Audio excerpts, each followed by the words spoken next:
Well, welcome to the journey, y'all. It is your boy, Jeremy Bell, aka Mr. 100, coming to you on to the devotion for today as we are talking about breaking for the making, the promise in the making. We're dealing with Jacob when he wrestled with the man overnight to receive his promise. And one thing I've already shared on a previous video about resilience is that you have got to have resilience.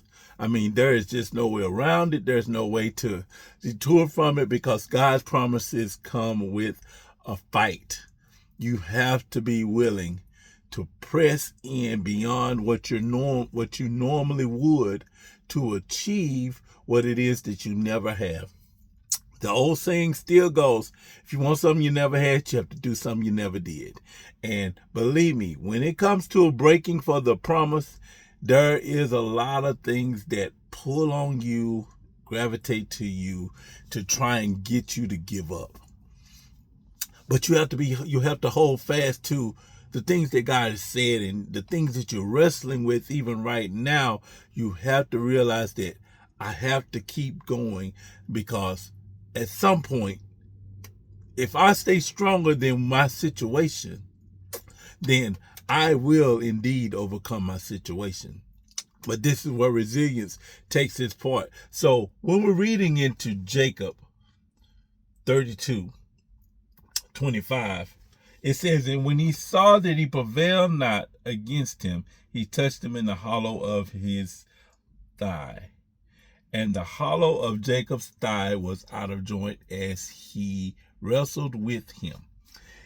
This place of what I shared with you yesterday, your situation not giving up on you. Your situation making you become relentless. Your situation making you become a fighter beyond what you would normally do. So whatever this man was, angel, whatever being this was, they saw deep down inside that whatever was coming towards the daytime was going to expose what they did not want Jacob to see. So the fight was continual. Your resilience must pose a threat to your circumstance. Your resilience must pose a threat to your situation. Your resilience must pose a threat to the outcome that whatever is coming against you is trying to get out of you. So as we're looking at resilience, a couple of things I want to talk about. I want to talk about the things about refusing to walk away empty-handed, and I want to talk about wrestling with your destiny or wrestling with destiny. Okay, and this is a real quick talk on some things that I wrote down that I really want to share with you. So let's go into this refusing to walk away. This thing is so detrimental for you. Refusing to walk away shows that you are determined in the struggle. You are determined in the struggle. I'm not walking away without something. There's no way you can fight with something and then just surrender. You have to be determined in your struggle. You cannot allow your struggle to be stronger than your resilience. Your resilience, you got to be determined, man. You have got to say, we've made to do it for a night, but joy comes in the morning. So I just got to hold on till the morning. I got to hold on beyond this place. So you have to be determined in your struggle. Watch this. Persistence is required for transformation. Persistence is required for transformation. If you're not persistent, you're not going to change. Because the reason why I'm saying that is because if you are desiring to be what you weren't, you have to realize that there's going to be a longevity to break the behavior of what you were. So In your determination to keep fighting through the struggle and not forfeiting, what you are saying is that, God, I believe there's something greater from this, and I'm putting my faith and my fervor or my passion and my strength into this place of transformation, and I'm going to be persistent with it. I am determined to get my change, is what you got to start saying.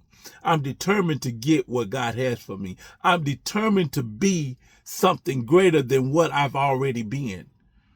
I know that this is my breaking point.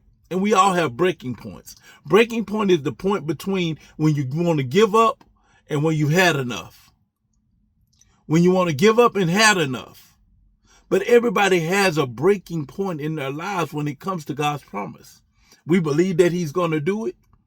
We know that he's going to do it. Then the wrestling match starts. Now the persistence starts. So now I need my change. I'm not going to fight with something that's not going to change me.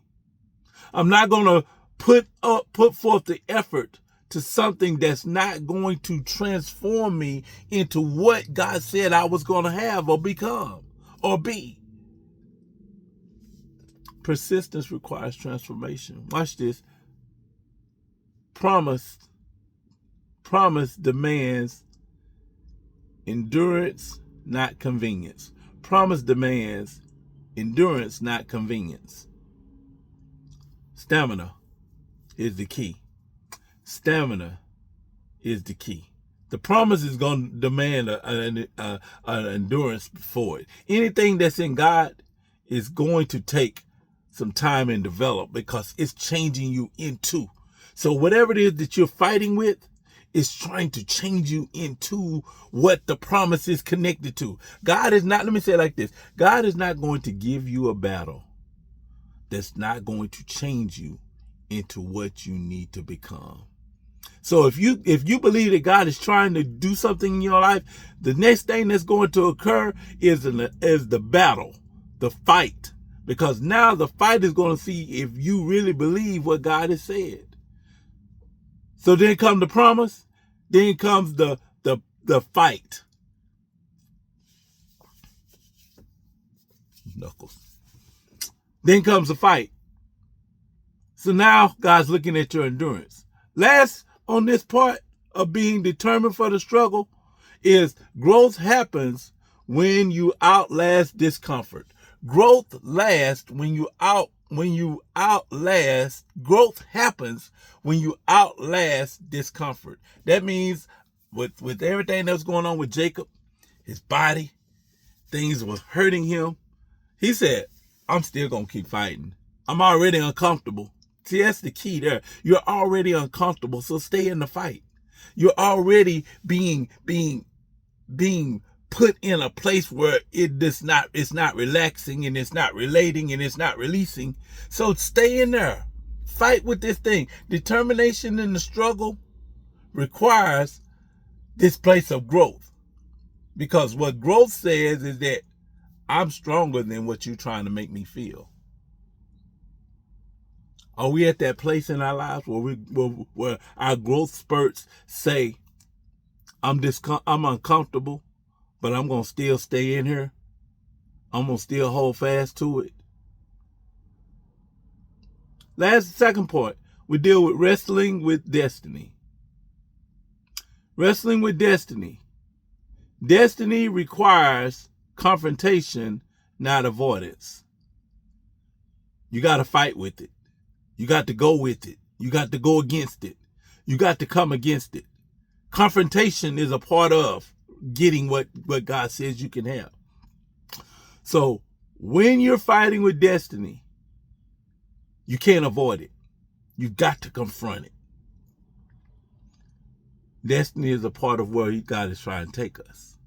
Second point, what you're wrestling may be your becoming. What you're wrestling may be your becoming. Because the thing, like I said, what you're fighting with is changing you. What you're fighting with is trying to convert you. What you're fighting with is trying to transform you. But you have to be willing to let it change you. is trying to become what you need to be. Let it make you. Last but not least, your future will fight your comfortable. Where you're going will fight and cause you to get out of where you are. Get out of everything that you are, the way you think, the way you talk, the way you see, the way you hear. Because the fight, the struggle, the destiny is saying you don't fit into where we want you to be. Because how you think, how you see, how you hear, how you talk doesn't match where you shall be. So you have to let and allow your future to fight with you out of where you are. Are you willing to do that? That's the key. Because resilience is the great separator from what you have now and what you desire to have in the things of God. Where's your resilience? Are you willing to let it break you to make you for what the promise says that you will be? Something to think about. This is the journey. We take life one step at a time. Y'all tune in tomorrow as we're going to talk a little bit more. We're going to go a little deeper. Be blessed.